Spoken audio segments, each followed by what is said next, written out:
Hemos,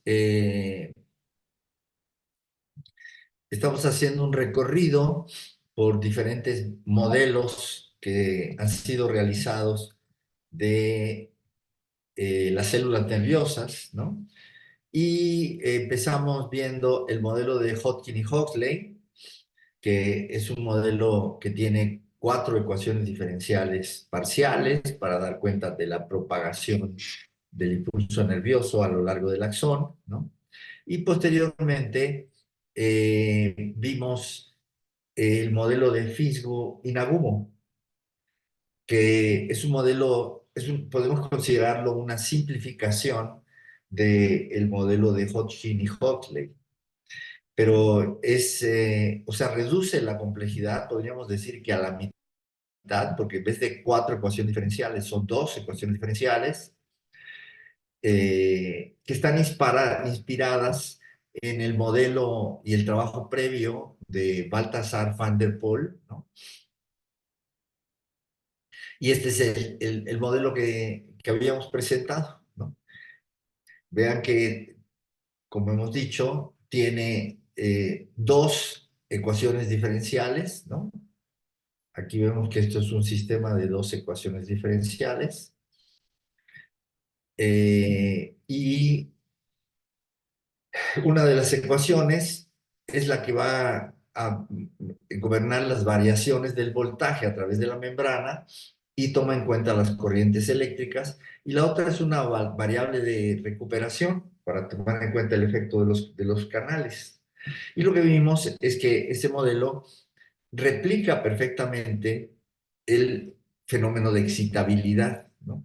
Entonces, digamos, históricamente, el modelo de Fisgo-Nagumo, ¿no? Entra en la historia de la ciencia como el modelo que explica el fenómeno de excitabilidad, ¿no?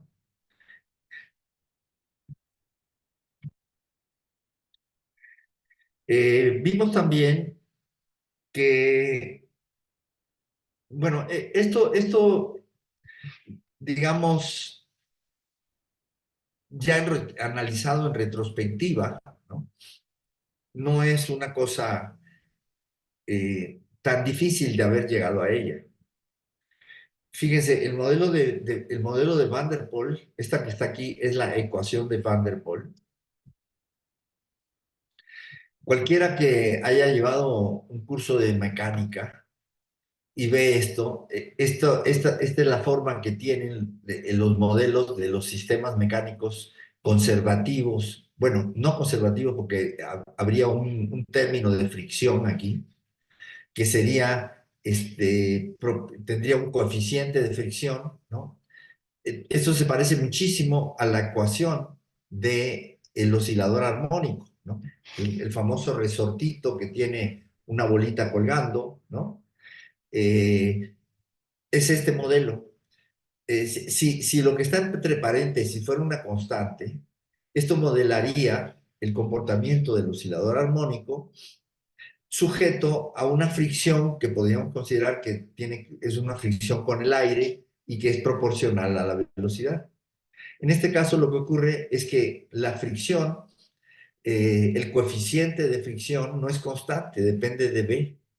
Esto que está entre paréntesis es lo que se interpreta físicamente como el coeficiente de fricción y depende de B. La gráfica de esta función es muy fácil verla, porque esto es B cuadrada, es la parábola cuadrada, bajándola una unidad, es lo que está pintado aquí a la derecha, ¿no? Esto sería 1 aquí y esto sería menos 1 de este lado, donde intersecta al eje X. Y vean que es una función que entonces eh, entre menos 1 y 1 en esta zona toma valores negativos, ¿no? Aquí la función es negativa. Eh, y para valores que están afuera de menos 1 es positiva y para valores mayores que 1 también es positiva. Esto lo que quiere decir es que el coeficiente de fricción, un sistema que estuviera gobernado por esta ecuación sería un sistema que tendría una zona de resistencia negativa. La resistencia con el aire sería negativa. Y para valores grandes, ¿no? Amplitudes grandes, tienen resistencia positiva. Entonces, el comportamiento sería como se muestra aquí en la figura. Si tienes valores de amplitud grande, pues entonces pierdes energía porque la resistencia es positiva y te quita la energía. Pero si tienes valores pequeños, entonces el sistema tiene resistencia negativa, quiere decir que te da energía, ¿no? Piensen que ustedes están moviéndose en una bicicleta y ustedes sienten en el pecho, ¿no? La fricción con el aire que los detiene. Quien ha pedaleado una bicicleta y ha tenido el aire en contra, lo siente, que hay que pedalear durísimo. También al revés, si tú vas pedaleando la bicicleta y el aire está a favor tuyo y te pega en la espalda, entonces eso te aporta energía. Entonces, si tienes que amplitudes grandes te quitan energía y amplitudes pequeñas te dan energía, es natural esperar que haya algo, una frontera intermedia, ¿no? En donde las cosas se tienen que acumular. En este caso, esa frontera intermedia es el atractor periódico o el ciclo límite que veamos aquí en la figura está dibujado en azul, ¿no?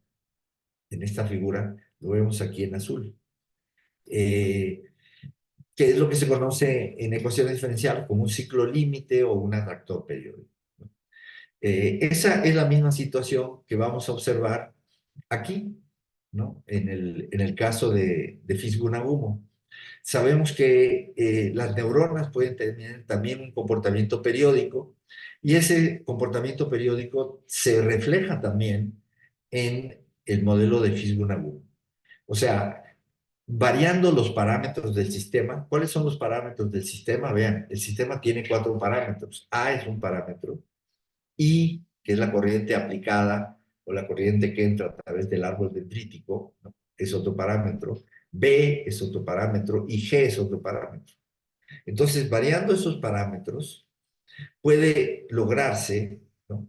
eh, que la célula tenga uno de estos dos tipos de comportamiento. El comportamiento excitable, que es el que está representado aquí arriba, y el comportamiento oscilatorio, que es el que está ejemplificado aquí abajo. ¿Cómo es que puede un sistema tener esos dos tipos de comportamiento distintos, ¿no? Esto es una especie de, digamos, puede manifestarse de una manera o de la otra, ¿no?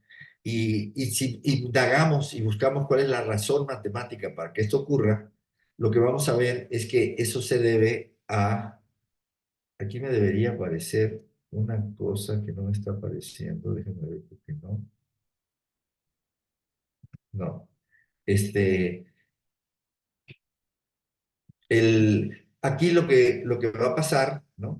Es que vamos a observar que esta transición que se da cuando se modifican los parámetros se conoce en la teoría matemática de las ecuaciones diferenciales como la bifurcación de Andronov, ¿no? Los que pudieran estar interesados en aprender más de esta bifurcación pueden avisarnos y podemos remediar eso, ¿no? Aquí lo que va a ocurrir es que en el régimen excitable el sistema tiene un equilibrio que es un atractor global, atrae a todas las condiciones iniciales de donde quiera que uno ponga la condición inicial, vamos a observar que convergemos a ese atractor. Y lo que ocurre es que piensen que el parámetro fuera beta, y entonces para valores negativos supongan que tienen este comportamiento, cuando beta es igual a cero, entonces lo que ocurre es que emerge alrededor del origen una órbita periódica pequeña que va creciendo hasta que esa órbita, pues ya vean que tiene este tamaño, ¿no? Que está aquí pintado en la figura, y que esa órbita ahora atrae a todo el flujo. Es como si, imagínense que en el piso de un cuarto tuvieran una coladera circular, ¿no? Y entonces, y ustedes dejan caer agua y el agua se va por esa coladera circular. De hecho, imagínense que el piso tuviera la forma de un sombrero de charro, ¿no?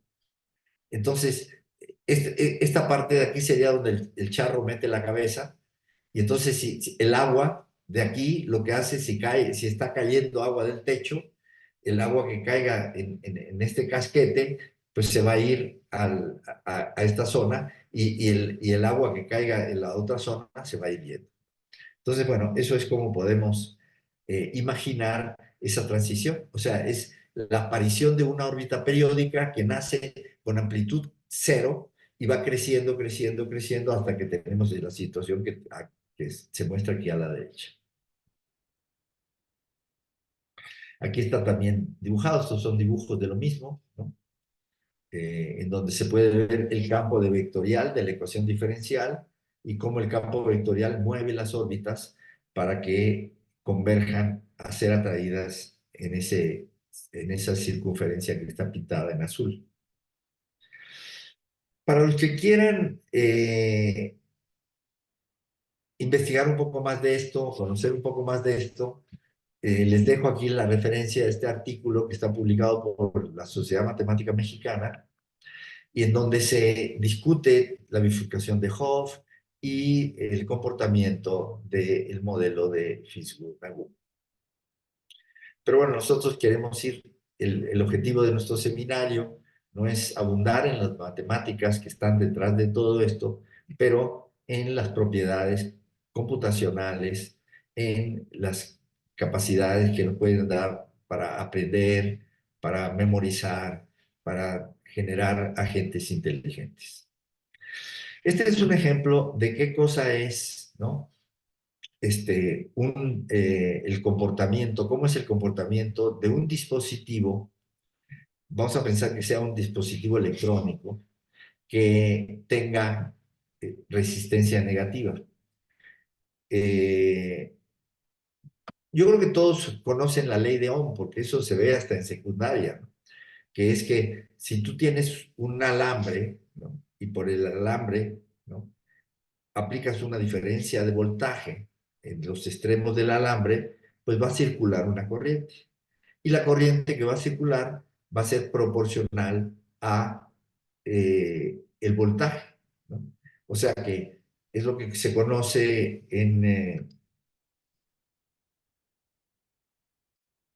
es lo que se conoce como la ley de Ohm, ¿no? Que es que el, está muy sensible hoy la pantalla, es que la corriente que va a circular, o sea, imagina este experimento. Ustedes saben que una resistencia en electrónica se representa así. Entonces, imagínense que tienen una pila, ¿no? Una pilita de esas de 1.5 volts, ¿no? Y entonces, aquí está la pilita, ¿no? Y entonces ustedes ahora aplican esa pila en los extremos de, el, de la resistencia. Entonces, lo que va a pasar es que va a circular una corriente eléctrica, ¿no? Y esa corriente eléctrica, vamos a llamarle I. Vamos a suponer que esta resistencia tiene una resistencia R, y vamos a suponer que la pila tiene un voltaje V. ¿Qué es lo que vamos a observar? Una corriente. Y esa corriente va a ser proporcional, ¿no? A el voltaje que se está aplicando. Y la constante de proporcionalidad, ¿no? Sería la conductancia que tiene el, el, ese dispositivo. Que la conductancia sería la facilidad que nos da de que circulen electrones a través de ella. Pero la facilidad de que circulen electrones viene siendo el inverso multiplicativo de la dificultad que ese material le impone a los electrones para circular, que sería la resistencia. Entonces la constante proporcional es 1/R, y entonces la fórmula famosa de Ohm, ¿no? Es esta, ¿no?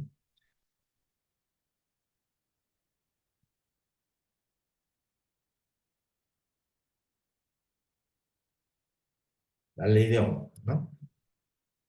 Ahora, si yo grafico la manera en la que se relacionan la intensidad de la corriente con el voltaje, pues eso sería una línea recta aquí.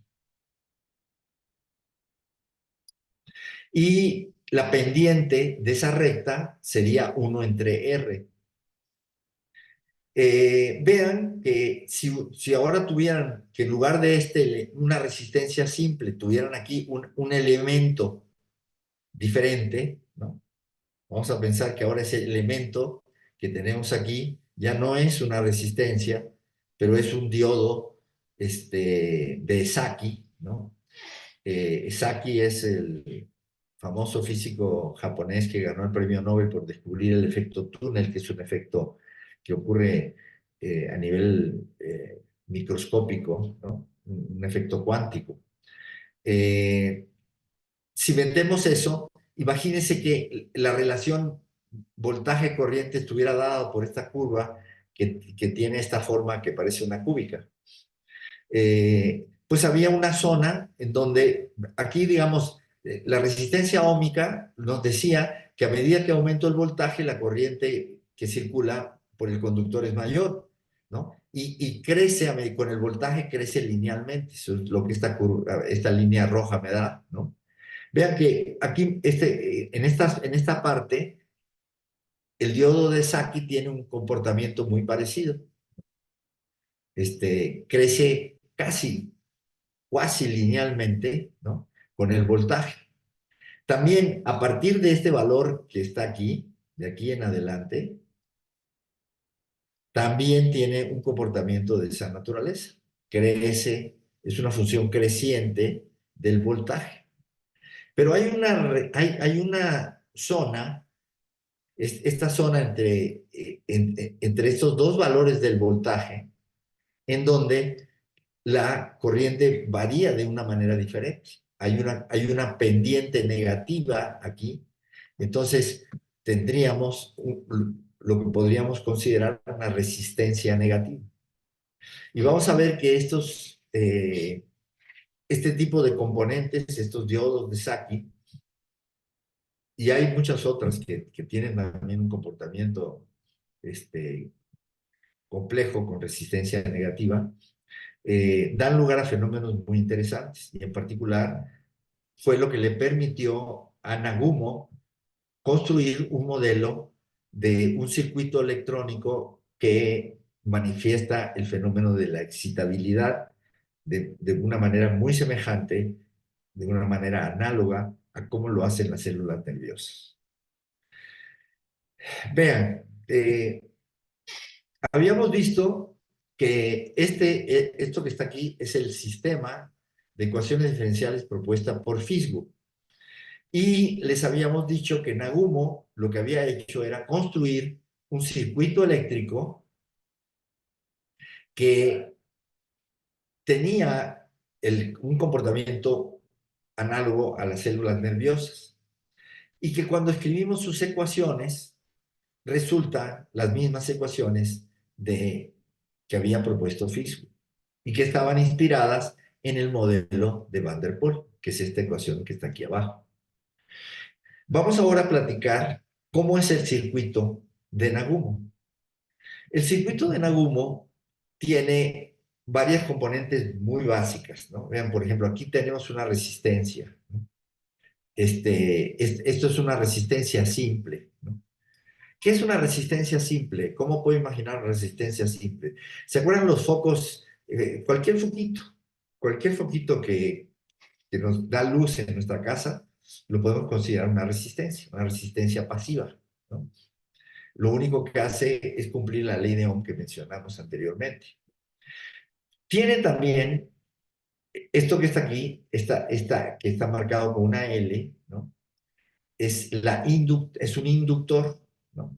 ¿Cómo podemos imaginar un inductor? Bueno, pues en la secundaria, ¿cómo hacíamos un inductor? Pues agarrábamos ese cilindrito que tienen en el centro los rollos de papel sanitario, ¿no? Y agarrábamos y le amarrábamos un alambre, ¿no? Y veíamos que las propiedades eléctricas que se producen cuando circula una corriente a través de ese alambre, ¿no? Y ese es el inductor que está aquí. Aquí tenemos una batería normal, piense que esto es una pilita de esas de 1.5 volts, ¿no? De este lado, hay otro, tenemos otro canal. Aquí vamos a imaginar que la parte de arriba es el exterior de la célula. Esto es lo que está ocurriendo en un punto de la membrana del axón. Y la parte de arriba es la parte exterior y la parte de abajo es la parte interior del axón. Sabemos que la membrana es una capa doble de lípidos, ¿no? Vamos a imaginar que esa capa doble de lípidos está aquí modelada. Esa capa doble de lípidos tiene una conductancia, porque, de hecho, así se construyen los capacitores. Y entonces aquí tenemos un capacitor que tiene una capacitancia C, ¿no? Y luego vamos a tener un tercer canal, que es este que está aquí, ¿no? En donde vamos a tener el diodo túnel o el diodo de Saki, ¿no? Se le llama diodo túnel porque está diseñado a partir de ese fenómeno de efecto túnel. Efecto túnel es que una partícula cuántica puede atravesar un pozo de potencial, ¿no? Como si hubiera un túnel a través de él, ¿no? No voy a entrar en los detalles de la física de eso, pero por el momento yo creo que basta con lo que hemos dicho. Y lo que sabemos es que la relación voltaje-corriente en el diodo túnel no es óhmica, sino que es como está representada aquí en esta figura, ¿no? Esta es la curva característica de un diodo túnel. Ok, bueno, no nos vamos a poner a eso. Eh, Esto puede ser un ejercicio para algunos de los matemáticos. Si alguien tiene interés, comuníquenlo y lo dejamos como un ejercicio que ellos hagan de tarea y que les cuente a la calificación, que sería cómo encontrar las ecuaciones diferenciales que gobiernan el circuito de Nagumo, ¿no? Y ver que efectivamente son esencialmente las ecuaciones que había propuesto eh, eh, Facebook, inspirado en el modelo de Van der Pol. De hecho, es curioso que Facebook a su modelo no le llamaba el modelo de Facebook, ¿no? Cuando yo platicaba con él, él lo refería como el modelo de Van der Pol-Fraunhofer. Bueno, ahora, vamos ahora a avanzar en este recorrido de modelos dando un paso más de simplificación o de reducción, ¿no? Vamos a ver cómo también puede reducirse los modelos de una célula nerviosa a estar modelados solamente por una sola ecuación diferencial. Y vamos a ver también cómo otras variantes, ¿no?, de modelos electrónicos de neurona, ¿no? Cuando digo otras variantes es porque ya sabemos que tenemos el modelo electrónico de Nagumo, pero vamos a ver que podemos construir otros modelos electrónicos de neurona diferentes que el de Nagumo y que son interesantes también, ¿no? Ok, entonces la idea básica para quitarnos una de las ecuaciones diferenciales del modelo de Fishburne-Nagumo va a ser comprimir en un solo canal todas las corrientes iónicas, ¿no? Y eso se va a hacer de una manera que al principio se ve muy artificial, ¿no? Y le vamos a llamar la acción de un demonio, pero que después vamos a ver que es algo que es muy natural, ¿no?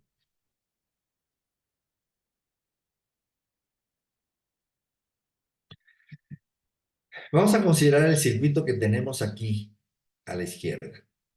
En este circuito tenemos una resistencia, tenemos una fuente de corriente, ¿no? Que es esta S. S viene del inglés source, y entonces esta fuente de corriente, source, la representamos con una S.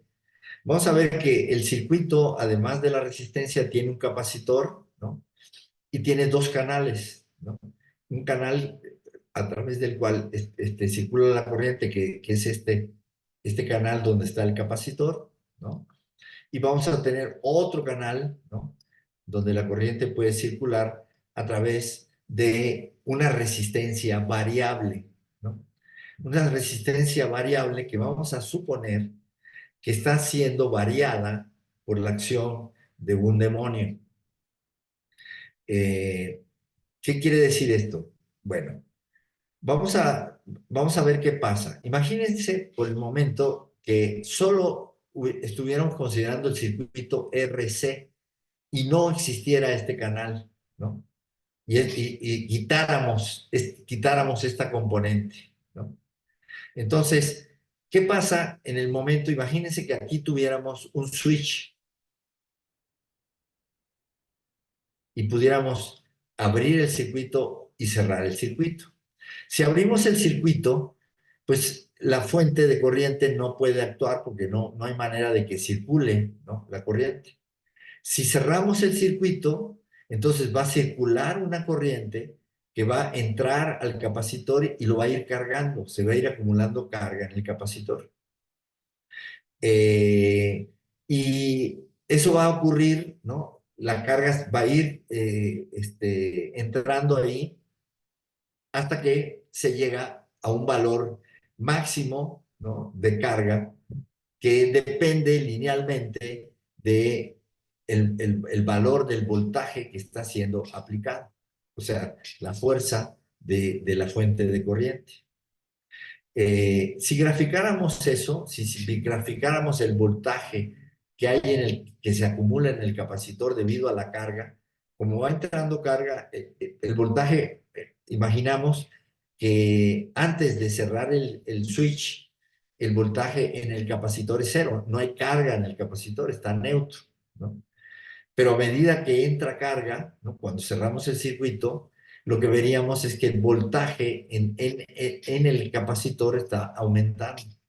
Vamos a imaginar que aquí tenemos en esta gráfica de la derecha, en este eje horizontal, vamos a imaginar que tengo el tiempo, ¿no? Y vamos a imaginar que en el eje vertical tengo, gráfico el voltaje en el capacitor. Entonces empiezo con cero voltaje, voy aumentando, aumentando, aumentando, aumentando, aumentando. Eso iría aumentando así y eventualmente llegaría a un valor máximo, ¿no? Que depende de ese, el valor, ¿no? Esto asintóticamente convergería, ¿no? A un valor de saturación, ¿no? Ahora, imagínense que ahora sí existe este segundo canal, ¿no? Sí existe este segundo canal, y que la acción del demonio consiste en que cuando el demonio ve que el voltaje llega al valor de 1.5, entonces él, digamos, el demonio lo que tiene, esta resistencia variable la podemos considerar como una puerta, ¿no? Una puerta que se abre y se cierra. Entonces, cuando la puerta está abierta, la corriente no puede circular por aquí. Cuando él cierra la puerta, entonces puede circular la corriente. Entonces, cuando la puerta está abierta, pues es como si este lado del circuito, es como si todo este lado del circuito no existiera, ¿no? Pero cuando él cierra la puerta, entonces la corriente y la carga que está acumulada en el capacitor se puede salir del capacitor, ¿no? Circulando a través de ese canal. Entonces, lo que se observaría es que el capacitor, cuando llega al valor de 1.5, que es cuando el demonio abre la puerta y ya no puede circular corriente, entonces el voltaje se sale del capacitor abruptamente, ¿no? Y llega casi a cero, ¿no? Cuando el trabajo del demonio va a consistir en que cuando llega a 1.5, ¿no? Él abre la puerta y cuando llega casi a cero, un poquito antes de cero, ¿no? Él cierra la puerta. Vean que estas cosas no llegan a cero, no están un poquito arriba de cero. Entonces, cuando ya casi llega a cero, él cierra la puerta. Si cierra la puerta, perdón, si abre la puerta, entonces ya la corriente no puede circular ahí. Y el capacitor que ya se había descargado se vuelve a cargar y el proceso se repite. Y entonces volvemos a esto. Y tendríamos entonces que periódicamente se va a estar produciendo este fenómeno, ¿no? Que el capacitor se carga y luego se descarga, ¿no? Se carga y se descarga. Vean, se carga lentamente y se descarga abruptamente, porque esto es casi vertical, ¿no? Entonces, tenemos aquí otra vez lo que hemos estado viendo que es ubicuo en este tipo de sistemas, dos escalas de tiempo. Una escala de tiempo lenta, que es cuando subo, y una escala de tiempo rápida, que es cuando bajo, ¿no? Que bajo muy rápido. Ok, entonces está claro el trabajo que haría el demonio, que es abrir y cerrar la puerta dependiendo de que el voltaje llegue a 1.5 volts o pongan que aquí fuera a 0.1 volts, ¿no? Cuando ya el capacitor se descarga y solo le quedan 0.1 volts, es cuando él entonces va a abrir esta puerta. Ok, ahora fíjense, ¿cómo se modela este fenómeno? ¿Cómo modelamos matemáticamente este circuito que está siendo actuado por un demonio? Bueno, pues es usando las leyes de la física, las leyes de Kirchhoff, la ley de Faraday, ¿no? Que en este caso nos dice cuál es la relación entre el voltaje y la corriente en el capacitor, ¿no? Que sabemos que se cumple. Vamos a pensar que el voltaje a través del capacitor lo denotamos por la letra B. Entonces, o sea que B es el voltaje en el capacitor. Y luego vamos a ver que tenemos esta relación que es la ley de Faraday, ¿no? Que nos dice que nos relaciona la derivada del voltaje con la corriente. O sea, la corriente que está entrando, ¿no? Lo que va a hacer es variar la carga y variar el voltaje. Entonces, como las variaciones del voltaje se deben a la corriente que está entrando, entonces la derivada del voltaje es proporcional a la corriente, ¿no? Esa es la ley de Faraday. Luego tenemos la ley de Ohm, ¿no? Que es lo que pasaría en la resistencia, ¿no? Y ya vimos que la corriente que circula por una resistencia pasiva es inversamente proporcional a la resistencia y directamente proporcional al voltaje aplicado. Eh, Aquí lo que veríamos entonces es que la energía que yo estoy aportando es la energía que viene de la fuente. Y y la caída de potencial, la diferencia de potencial eléctrico que yo voy a tener a través de la resistencia, ¿no? Va a ser igual al potencial que yo tenía que venía entrando de esto, menos el potencial que tengo al final, que el potencial que tengo al final es el que ya llamado B, ¿no? Y que representa el voltaje que hay entre este punto y este punto del circuito, ¿no? Ese es el voltaje B. Entonces, voy a tener que la diferencia S menos B, ¿no? Va a ser precisamente el voltaje, nos va a dar la caída de voltaje que hay en la resistencia. Entonces, esta formulita nos sirve, ¿no? Eh, esta formulita nos sirve, ¿no? Ahora, vean una cosa. Cuando este canal está abierto, la corriente no puede pasar por aquí y la corriente solo puede pasar por aquí. Entonces, y la corriente IR, ¿no? La corriente IR que circula por la resistencia, ¿no? Pues tiene que ser igual a la corriente por conservación de carga, ¿no? O sea, la carga no se puede ir por otro lado, entonces todo lo que circula por aquí tiene que circular también por aquí, ¿no? Entonces, eso nos dice que IC es igual a IR. O sea, la corriente aquí, ¿no? A través de la resistencia es la misma que la corriente a través del capacitor. Usando esas ecuaciones, haciendo la algebrita trivial, ¿no? Obtenemos esta ecuación, que es una ecuación diferencial, ¿no? Que tiene como incógnita la variable B, el voltaje. ¿Por qué? Porque C es una constante, S, estamos suponiendo que el voltaje de la batería es constante, R, la resistencia de este dispositivo es constante también, y entonces eso depende solamente de B. Y es una ecuación diferencial que se puede resolver fácilmente, ¿no? Yo creo que eso puede ser un buen ejercicio. Vamos a proponerles a ustedes que, si este me deja llegar a mí.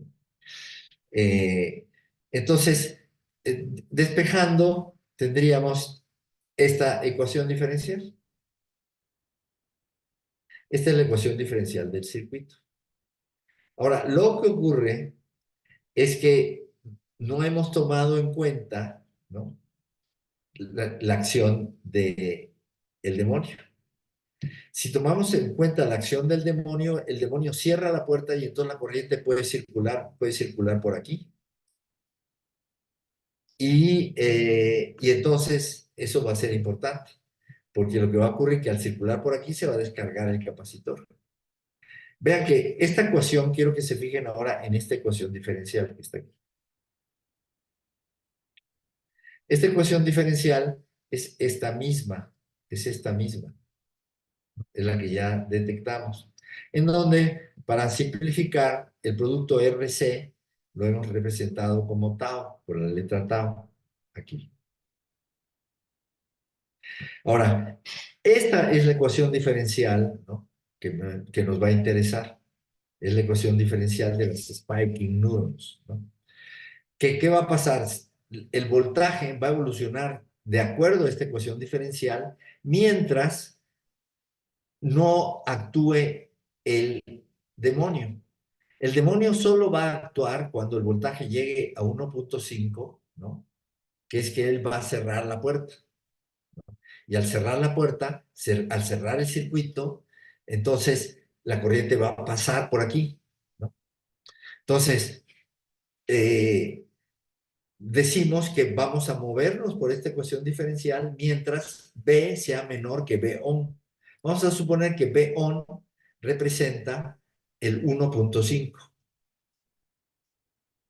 Pero para generalizarlo, pues en general no tiene que ser ese valor, puede ser cualquier valor. Pero, pero vamos a suponer que si el voltaje es igual a B-on, o sea que llegó aquí a este umbral, entonces ahí es cuando se cierra la puerta y entonces se descarga rápidamente el capacitor. Entonces, vamos a tener que el voltaje, ¿no? Va a moverse de acuerdo a la ecuación diferencial mientras sea menor que B-on.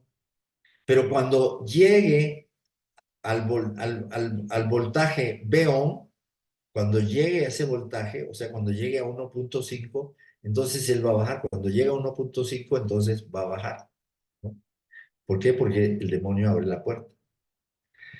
¿Qué tenemos? Bueno, pues lo que tenemos es una ecuación diferencial que tiene que ser resuelta siguiendo una condición de salto. O sea que, ¿cómo funciona?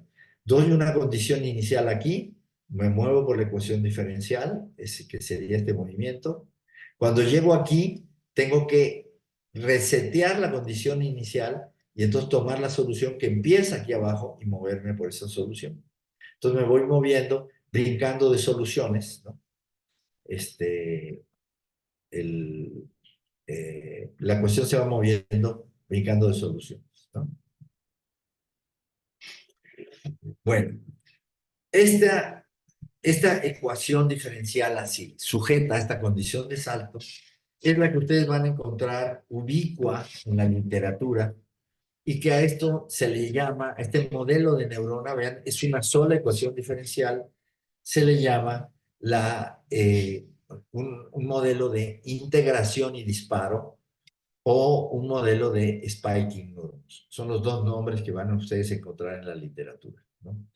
Integración y disparo, ¿por qué? Bueno, integración es lo que hace la célula cuando recibe los impulsos a través de las dendritas, ¿no? Integra todas esas señales, ¿no?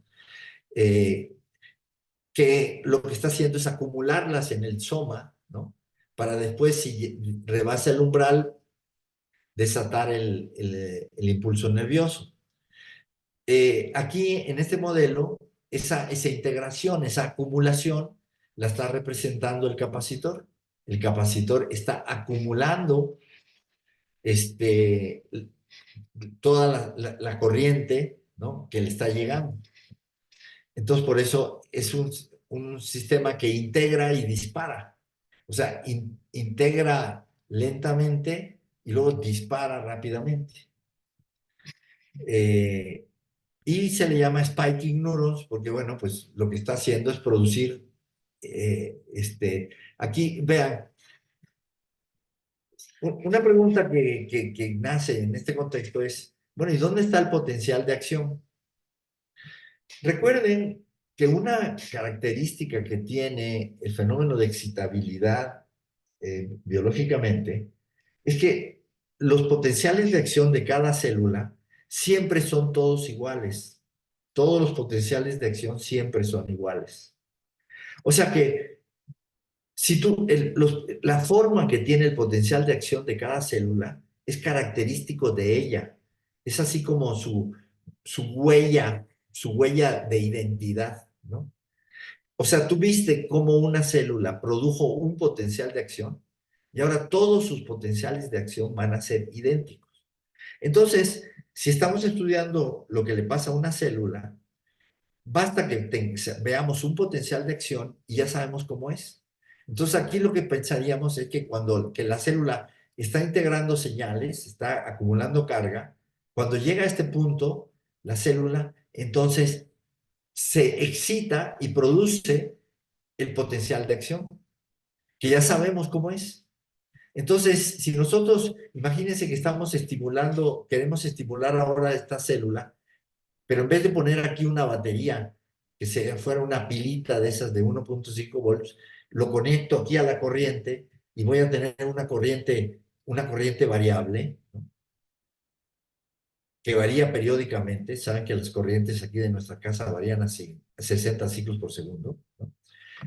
Yo quisiera ver cómo va a responder ella, ¿no? Y, y entonces, eh,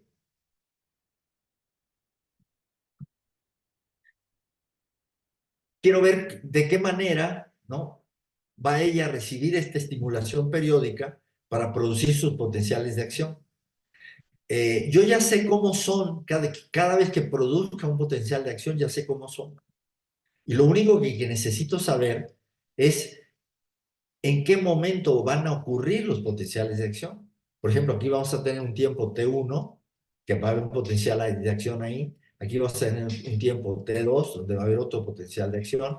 Y así vamos a tener un tiempo Tn, ¿no? En el que va a haber un potencial de acción. Y todos ya sé cómo son.